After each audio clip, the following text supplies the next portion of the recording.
Football tackle, football tackle, football tackle.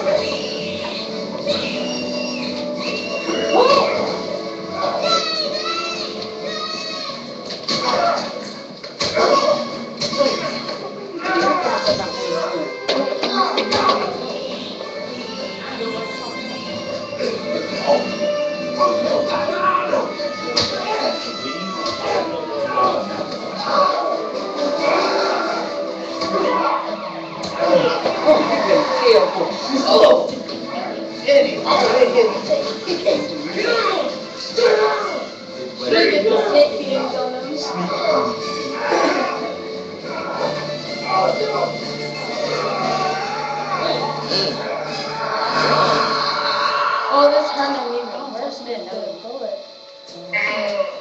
Are you okay, man? Get the girl. She's alright, man. She's good at that. She's alright. Now you know he hit him so many times, just that bruise on that cheek shook and that nose and everything else you messed up. The lip too. Be for real. I got yours. Hello. It'll come later. It ain't gonna come later as a month. Don't do it, little Taylor.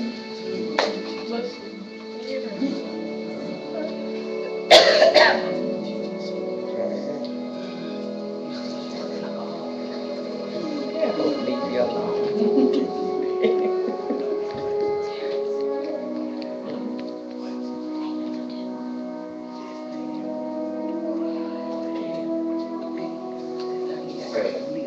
Okay.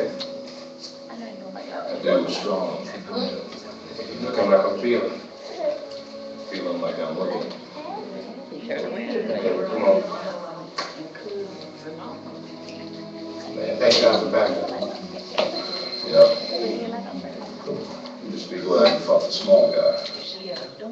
Small. Hey, Victoria.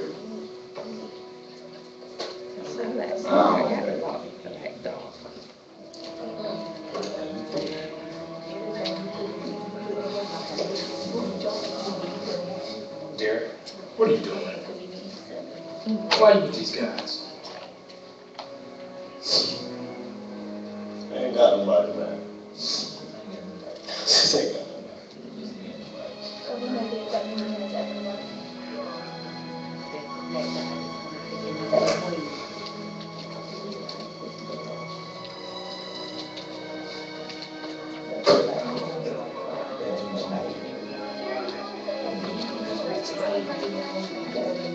Pretty good today, nobody.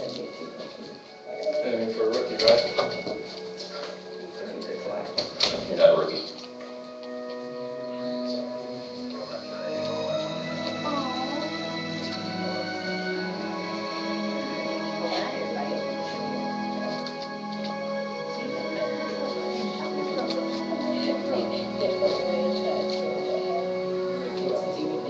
For the last 6 weeks, I preached on God's design for fathers, to be teachers, to be protectors, to be providers.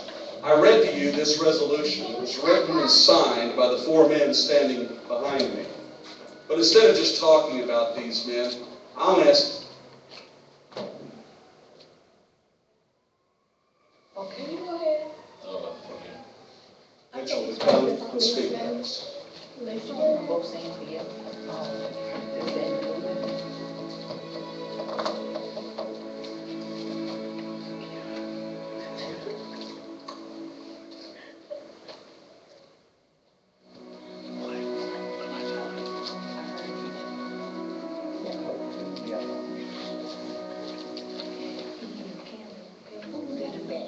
As a law enforcement officer, I've seen firsthand the deep hurt and devastation that fatherlessness brings in a child's life. Our prisons are full of men and women who have lived recklessly after being abandoned by their fathers, wounded by the men who should have loved them the most. Many of these children now follow the same pattern of irresponsibility that their fathers did. While so many mothers have sacrificed to help their children survive, they were never intended to carry the weight alone. Amen. We thank God for them. But research is proving that a child also desperately needs a dad. There's no way around this fact. As you know, earlier this year, my family endured the tragic loss of our 9-year-old daughter, Emily. Her death forced me to realize that not only had I not taken advantage of the priceless time I had with her, but that I did not truly understand how crucial my role was as a father to her and our son Dylan. Since her passing, I've asked God to show me through His Word how to be the father that I need to be. I now believe that God desires for every father to courageously step up and do whatever it takes to be involved in the lives of his children. But more than just being there, providing for them, He's to walk with them through their young lives and be a visual representation of the character of God, their Father in heaven. The father should love his children and seek to win their hearts. He should protect them, discipline them, and teach them about God. He should model how to walk with integrity and treat others with respect. He should call out his children to become responsible men and women who live their lives for what matters in eternity. Some men will hear this and mock it or ignore it. But I tell you that as a father, you are accountable to God for the position of influence He has given you. You can't fall asleep at the wheel, only to wake up one day and realize that your job or your hobbies have no eternal value, but the souls of your children do. Some men will hear this and agree with it, but have no resolve to live it out. Instead, they will live for themselves and waste the opportunity to leave a godly legacy for the next generation. But there are some men who, regardless of the mistakes we've made in the past, regardless of what our fathers did not do for us, will give the strength of our arms and the rest of our days to loving God with all that we are, and to teach our children to do the same. And whenever possible, to love and mentor others who have no father in their lives, but who desperately need help and direction. And we are inviting any man whose heart is willing and courageous to join us in this resolution. In my home, the decision has already been made. You don't have to ask who will guide my family, because by God's grace, I will. You don't have to ask who will teach my son to follow Christ, because I will. Who will accept the responsibility of providing and protecting my family? I will. Who will ask God to break the chain of destructive patterns in my family's history? I will. Who will pray for them and bless my children to boldly pursue whatever God calls them to do? I am their father. I will. I accept this responsibility, and it is my privilege to embrace it. I want the favor of God and His blessing on my home. Any good man does. So where are you, men of courage? Or are you fathers who fear the Lord? It's time to rise up and answer the call that God has given to you. And to say, I will. I will. I will.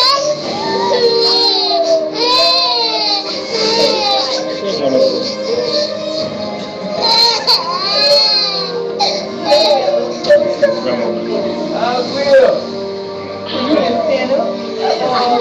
Stand right there. And don't need to say nothing else. When he told you to stand up, you should have stood up, but you did. I don't need to stand up. I need to stand up. I stand up. Man and female, I stand up. I rise to Amen. To God be the glory. Again, it was a good movie. Amen. Again, we're talking about courageous.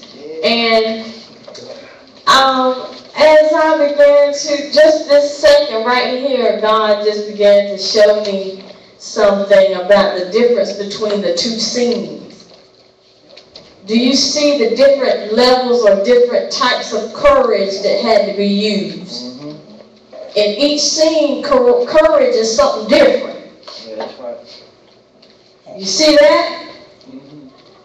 In the shootout, you had to have some courage to dodge some bullets and still go out there and save a life or help, be who they are, policemen. But at the same time, in the next scene, it's not a shootout, but it's about being courageous enough to stand up and do what's right in your life. It didn't involve shooting a gun, not involve a physical life and death, but a spiritual life and death.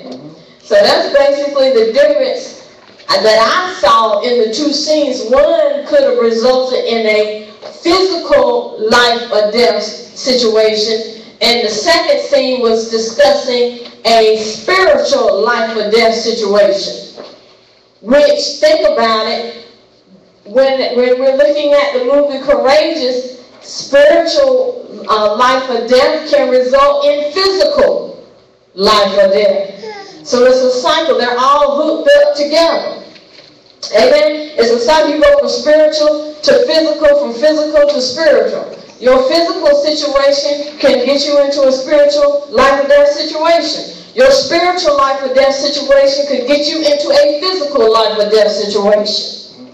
So that's how what God was showing me just that second, how those two scenes are related. And then the boy had to have courage to stop that man from shooting the sheriff. You are exactly right. That's good stuff. We got to have the courage that even though we in the middle of a mess, you see, he in the middle of a mess when, it didn't seem like he had nowhere to go, nowhere to turn. He was doggone if he did and doggone if he don't type situation. But we too find ourselves in those kinds of situations, but we've got to make the right choices, period. No matter what we think our circumstances are going to be, because his thing is, okay, that's so-and-so father, he getting ready to kill somebody, he getting ready to shoot somebody, he about to be involved in a possible murder. And he had to make a decision. Do I roll with these fellas? Because I'm already, you know how some of us are, I'm already here. I'm already going to have to suffer some level of consequence of my situation. And so many of us, we decide to go on with the wrong answer because we're already in a bad situation. Whereas he decided, I'm just going to do the right thing. Irregardless of what kind of situation I'm in, irregardless of how I got here, irregardless of how bad it looks right now, I'm going to make a decision to do the right thing. And that takes courage. You are correct. To be that deep in your mess, and then do a about face and try to do the right thing, knowing that you could possibly still suffer consequences related to the bad decision that you made. That's a spiritual decision. Right. And then too as well, with him already having that relationship and having that acquaintance, that kind of made him think a little different. So just like us, we in a situation, if we are acquainted with something or that's involved in it, then we're going to have a totally different outlook on if it had just been somebody that's totally. That's true. And so that's a good point too. And that goes back to us when we talk about you can't unhear stuff hanging around certain people. The simple fact that he knew him pulled him into changed his mind to do the right thing, possibly. His very acquaintance pulled him out of that bad situation right then. Amen? Can you see how relationships that we don't think have any bearing on our life can change drastically, change our lives in moments? You don't know why you met a certain person. You don't know why you know this certain person. You might know that person in passing. But here he is in a bad situation, and yes, possibly because he had that acquaintance with that guy, made him change his mind to do the right thing. And also, it was how he treated him. when, you know what I'm saying, when they met, because he really could have been a butt and treated him real bad. That situation quickly could have changed to something different. That's a good example. That's a good point too.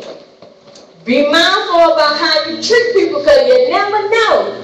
And you gonna have to shake. And who hand you gonna have to shake? Who gonna save your behind? Amen? Because you right, he could have been like, he's a butt in the rain, trying to say, go ahead and shoot him. I don't like him no way. And so that's why it's very important for us to realize in situations we find ourselves in, make our ways pleasing to the Lord, and may our enemies have peace with us, as Pastor preached on Sunday, Proverbs 16:7. You never know how your niceness or the lack of, but you don't know how your niceness could save your life. Your physical, your spiritual life can save your physical life. Amen? There's that cycle again. There's that cycle again. Your spiritual life can change your physical life. And we've seen it right here in just these two scenes. Right. How he treated that boy. He did the right thing. He spiritually treated him the right way. And so then when it came time for it, he could have been shot. He didn't have to be shot. But how he treated that boy was probably had a bearing on how that boy treated him in that instance, which saved his life. Amen? So we need to be mindful about how we treat people we think we ain't gonna never see again.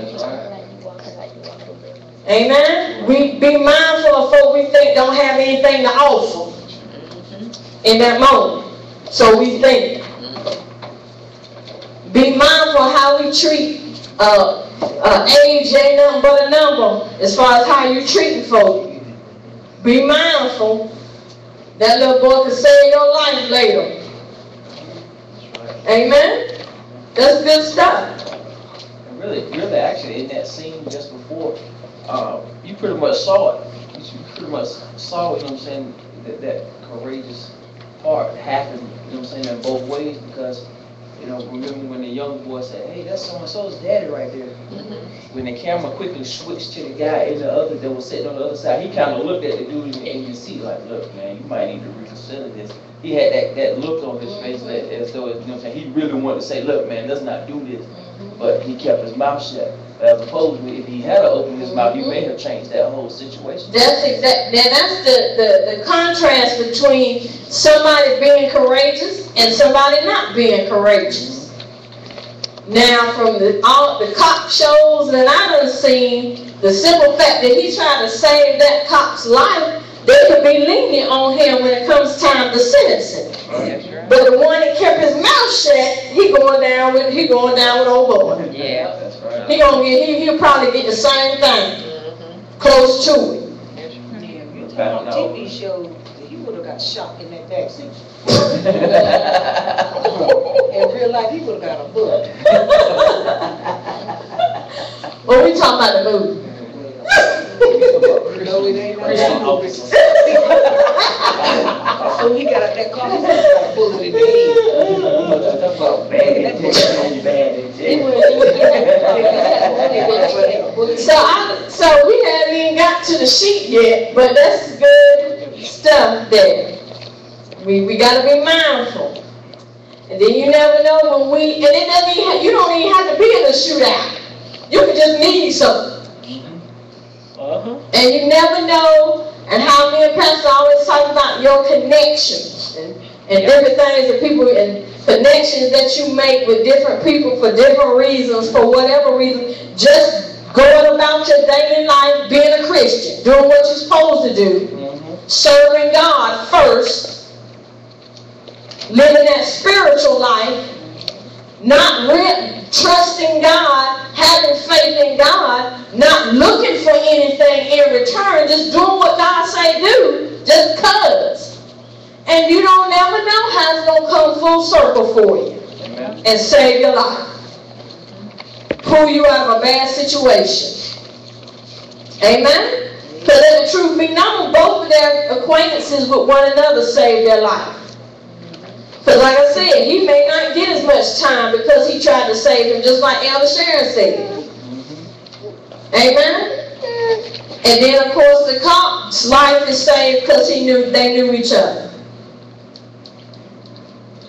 Amen. Now, this is a thing that just came to me right then. The cop, evidently, he must have been the young cop. Evidently, he must have been a rookie. So you know what they say, the rookie, he's not as experienced as everybody. And did you see what he said to him when he said, what did he say? Something about I'm a rookie or not bad for a rookie? And what did he say to him? You're not a rookie. He got promoted. He got promoted in the shootout. Good God Almighty. We're talking about promotion now. He done made me do what he do. And so he told me, you ain't no rookie no more. He done got promoted. And see, that's how, again, looking at the shootout, many of us, he had no idea that was going to go down like that. Right. He had no idea what was going to be, how his afternoon was going to go. But after it was all over and said and done, he was promoted. He was not a rookie anymore. That's why you got to be ready. Be ye also ready. Ever ready. You never know when you're going to find yourself in a spiritual shootout. That's right. And you never know where God is looking at you for promotion. So once again, be ye also ready. And don't be afraid of the shootout. Because whatever, first of all, he got the uniform on. He can't run. He's not supposed to run. And what do we wear? The full armor. People know we're Christians. We're supposed to be courageous by nature. We hollering God and we hollering Christian and all this. We ought to be able to show up for the shootout and be ready. Amen? But he could have, like many of us do, run the field. Run in the opposite direction. He's like, I'm a rookie. I ain't finna fool up with y'all. I ain't ready for this. And so how many times have we told God, I ain't ready for this?